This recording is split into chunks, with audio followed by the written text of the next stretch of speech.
Assalamualaikum, selamat pagi. Nama Alifia Zafira Salsabila, kelas 1A jurusan Kebidanan dengan NIM 711540121030. Di sini saya akan menjelaskan tentang alat reproduksi pada pria dan wanita. Yang pertama adalah alat reproduksi pria.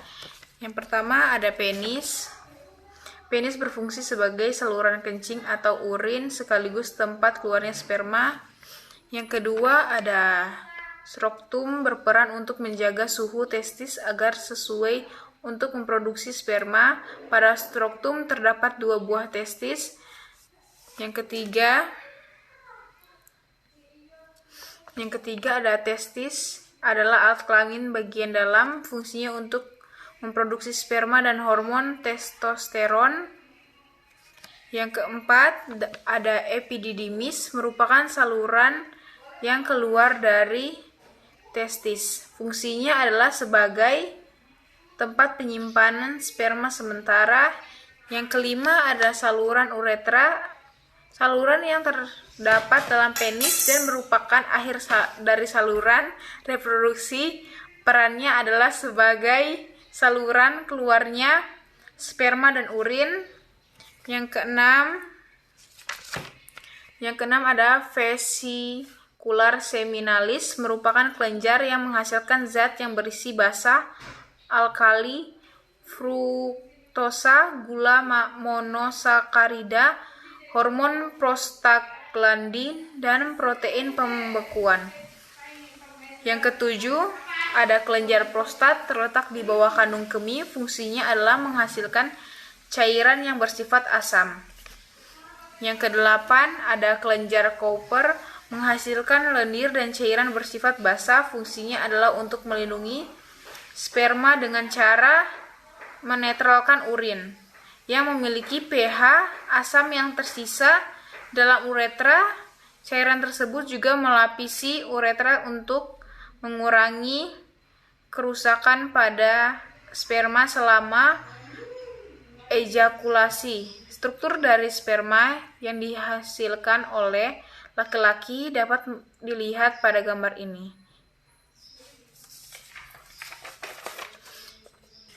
Yang selanjutnya alat reproduksi wanita bagian luar. Yang pertama ada labia majora. Organ reproduksi wanita ini juga dapat disebut sebagai bibir besar karena fungsinya melindungi organ luar bagian lainnya. Pada masa puber, area kulit di labia majora akan tumbuh bulu atau rambut, juga mengandung penghasil minyak. Yang kedua labia minora. Labia minora atau bibir kecil merupakan alat reproduksi wanita yang mempunyai berbagai ukuran. Letaknya tepat di dalam labia majora, mengelilingi bukan ke vagina dan uretra, saluran pembawa urin. Kulit sangat halus, mudah teriritasi dan bengkak. Ketiga ada klitoris. Organ reproduksi wanita yang satu ini merupakan tonjolan kecil dan sensitif. Klitoris ditutupi oleh lipatan kulit disebut sebagai preputium, mirip dengan kulup di ujung penis. Klitoris sendiri sensitif terhadap rangsangan dan menjadi area ereksi. Oleh karena itu, klitoris kerap menjadi salah satu titik rangsangan wanita saat berhubungan intim. Yang keempat ada mons pubis, yaitu bagian keluar dari organ reproduksi pada perempuan. Bagian ini berbentuk segitiga yang melindungi tulang kemaluan atau sifisis pubis. Pada bagian ini terdapat jaringan lemak, jaringan kulit, jaringan ikat kelenjar keringat, dan akar rambut. Yang terakhir ada alat reproduksi wanita bagian dalam. Yang pertama ada fibra, struktur yang terlihat seperti selaput yang terletak di pangkal tabung yang menangkap telur yang dilepaskan dari ovarium dan menarik ke dalam tabung. Kedua, ada myometrium, adalah lapisan tengah dari dinding rahim yang terdiri dari sel-sel otot polos dan mendukung jaringan stroma dan pembuluh darah. Yang ketiga ada uterus. Rahim adalah organ reproduksi wanita yang berongga dan berbentuk seperti buah pir. Ini merupakan rumah bagi janin yang sedang berkembang. Keempat, ada vagina. Vagina adalah saluran yang menghubungkan serviks bagian bawah rahim dengan bagian luar tubuh. Letaknya di dalam tubuh, belakang kandung kemih, lebih rendah dari rahim. Fungsi vagina sebagai alat reproduksi wanita adalah menjadi jalan keluar darah saat menstruasi, jalan rahim bayi, serta jalan masuk sperma menuju rahim. 5 ada leher rahim atau serviks, adalah organ berbentuk silinder atau tabung yang menghubungkan vagina dengan rahim. Serviks terdiri dari 2 bagian, yaitu ekstoserviks dinding luar rahim dan endoserviks bagian dalam leher rahim. Keenam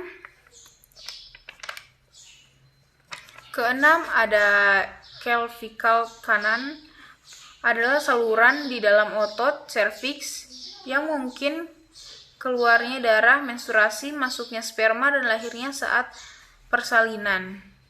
Ketujuh, ada endometrium, adalah lapisan terdalam dari rahim uterus.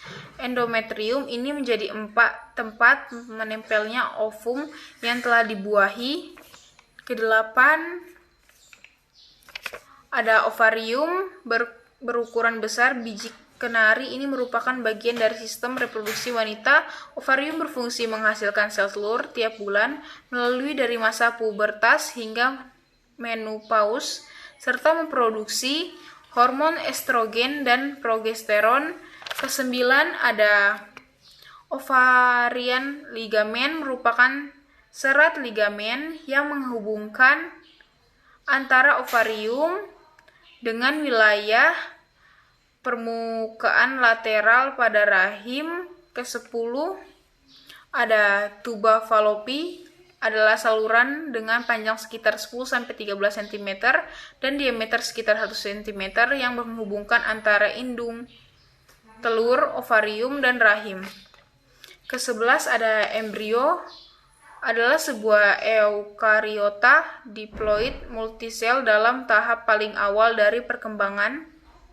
Pada manusia terbentuk embrio antara umur 3-5 minggu masa kehamilan dan sudah tampak rancangan bentuk alat-alat tubuh. Fundus.